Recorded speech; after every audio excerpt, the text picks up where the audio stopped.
একটা মানুষের জন্য তোমরা কি না করেছো বিগত 5 বছর?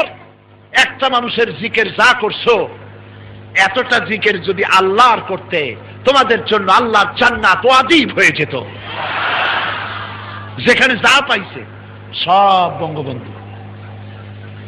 নির্বাচনের আগে উত্তরবঙ্গ থেকে এক বিদেশি যাচ্ছে ঢাকায়, কোনোদিন বাংলাদেশে আসে নাই।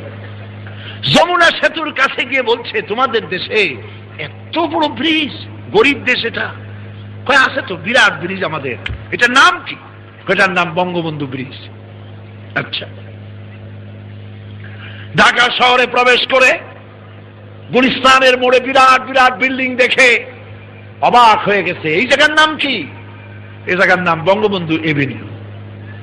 পিছনে ফ্লাড লাইট জ্বলতেছে রাতের আধারে, এত লাইট জ্বলে। এই জায়গার নাম কি? এটার নাম বঙ্গবন্ধু স্টেডিয়াম। আচ্ছা, রাতের বেলায় ওখানে হয় কি? এখানে বঙ্গবন্ধু গোল্ড কাপ টুর্নামেন্ট হচ্ছে। বিদেশি বলল, তাহলে তো দেখতেই হয়, চলো যাই। খেলা দেখতে গেছে, খেলায় হার জিত আছে। যারা হেরেছে পাইকারি দরে ইট মারা আরম্ভ করছে। বিদেশির কপাল খারাপ, এক ইট এসে পড়ছে মাথায়, জাগায় বেহুশ। 2 ঘন্টা পর হুশ আসার পর জিজ্ঞেস করলো, ভাই আমি কোথায়? কয় বঙ্গবন্ধু হাসপাতালে।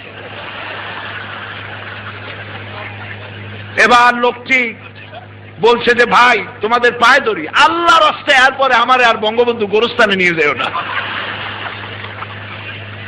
আমার প্রিয় মুসলমানেরা, আয়নায় মুখ দেখুন, আয়নায় চেহারা দেখুন। 5 বছর একটা মানুষকে প্রতিষ্ঠার কাজ করেছেন, দেশ গড়ার কাজ করেন নাই। মুসলমানদেরকে নির্যাতন করেছেন, আলেমদেরকে নির্যাতন করেছেন, মাদ্রাসার ছাত্রদেরকে নির্যাতন করেছেন। আপনারা তওবা পড়ুন, আলেমদেরকে ভালোবাসতে শিখুন, মোহব্বত করুন মানুষকে, ভারতের পা চাটা বাদ দেন।